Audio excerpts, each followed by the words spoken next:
சேலம் மாவட்டத்தில் மாற்றுத்திறனாளிகள் நலத்துறை அலுவலகத்தில் பதிவு செய்யப்பட்ட கால்கள் பாதிப்படைந்த மாற்றுத்திறனாளிகள் 134 நபர்களுக்கு 53 லட்சம் ரூபாய் மதிப்பிலான 3 சக்கர ஸ்கூட்டர்கள் தமிழக சுற்றுலாத்துறை அமைச்சர் ராஜேந்திரன் வழங்கி வாழ்த்து தெரிவித்தார்.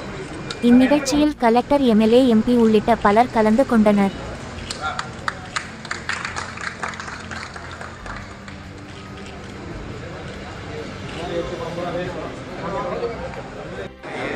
சேலம் மாநகராட்சி சார்பில் அம்மாப்பேட்டை மண்டலத்திற்கு உட்பட்ட வார்டுகளில் பணிபுரியும் தூய்மை பணியாளர்களுக்கான மருத்துவ முகாம் நாராயண நகரில் இன்று நடைபெற்றது.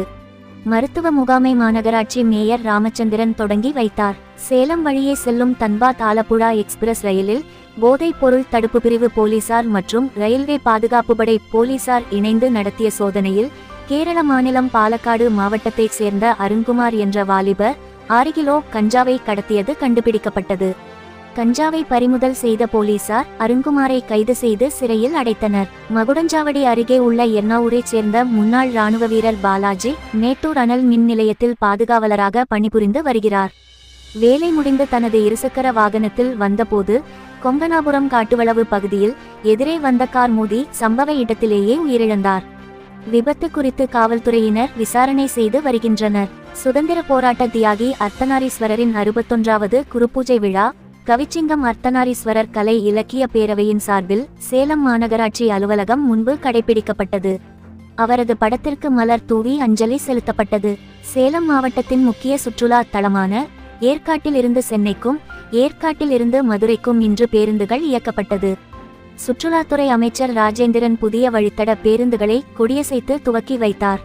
சங்ககிரி பகுதியில் உள்ள பிரபல கார் கம்பெனியில் காசாளராக வேலை செய்து வந்தவர் நதியா. இவர் இந்த கம்பெனியில் வாடிக்கையாளர்களிடமிருந்து 12 லட்சம் ரூபாயை மோசடியாக அபகரித்துள்ளார். கார் கம்பெனி மேலாளர் இளவரசன் அளித்த புகாரின் அடிப்படையில் பொருளாதார குற்றப்பிரிவு போலீசார் இன்று நதியாவை கைது செய்தனர். தமிழ்நாடு மின்சார வாரியத்துக்கு சொந்தமான மேட்டூர் மின் பணிமனையில் அனைத்து மின்வாரிய தளவாட பொருட்களையும் மீண்டும் உற்பத்தி செய்ய நடவடிக்கை எடுக்க வேண்டும்.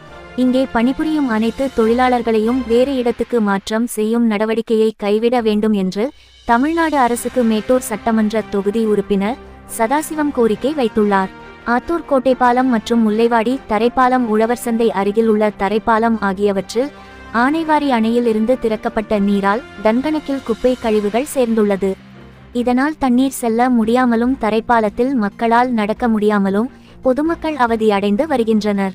சேலம் மாவட்ட ஆட்சியர் அலுவலகத்தில் டிசம்பர் 7ஆம் தேதியான இன்று காசநோய் ஒழிப்பு விழிப்புணர்வு உறுதிமொழி மாவட்ட ஆட்சியர் பிருந்தாதேவி தலைமையில் ஏற்றுக்கொள்ளப்பட்டது. சேலத்தில் RSS பிரமுகர் ஆடிட்டர் பாஸ்கர் மற்றும் சேவா பாரதி அமைப்பினர் பாஜகவினர் சார்பில் புயல் நிவாரணம் இன்று அனுப்பி வைக்கப்பட்டது. புயலால் பாதிக்கப்பட்ட திருக்கோவிலூர் மற்றும் அரகண்டநல்லூர் பகுதிக்கு 7 லட்சம் மதிப்பீட்டில் 500 கிட் அனுப்பி வைக்கப்பட்டது. இதில் 1100 துண்டுகள், 2000க்கும் மேற்பட்ட பிஸ்கட் பாக்கெட்டுகள், 2000 பாய்கள் உள்ளிட்ட பொருட்கள் அனுப்பி வைக்கப்பட்டது. ஓமலூர் ஊம கவுண்டம்பட்டியை சேர்ந்த நாகராஜ் ராதா தம்பதியின் மகன் கனிஷ் தேசிய அளவிலான கரேத்தா போட்டியில் பங்கேற்று சிறப்பாக விளையாடி கோப்பையை வென்று அசத்தியுள்ளார். சுற்றுலாத்துறை அமைச்சர் ராஜேந்திரனை நேரில் சந்தித்து கோப்பையை காண்பித்து சிறுவன் வாழ்த்துக்கள் பெற்றார். சேலம் அரசு போக்குவரத்து கழக கோட்டத்தில் 17 PS6 ரக பேருந்துகள் அறிமுகப்படுத்தப்பட்டுள்ளது. இந்த புதிய பேருந்துகள் பெங்களூர் மற்றும் பல்வேறு வழித்தடங்களில் இயக்கப்படுகிறது.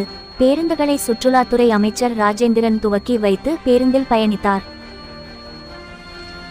பேலூர் கோட்டைமேடு பகுதியைச் சேர்ந்தவர் ராமன். இவரது மனைவி மோகனாம்பாள். இருவரும் கடந்த 2 ஆண்டுகளுக்கு முன் காதலித்து திருமணம் செய்து கொண்டனர். கடந்த ஒரு வாரத்திற்கு முன் தகராறு ஏற்பட்டு இருவரும் அங்குள்ள வசிஷ்ட நதியில் குதித்தனர். இதில் ராமன் உயிருடன் மீட்கப்பட்டார். ஒரு வாரத்திற்கு பின் மோகனாம்பாள் சடலமாக மீட்கப்பட்டுள்ளார்.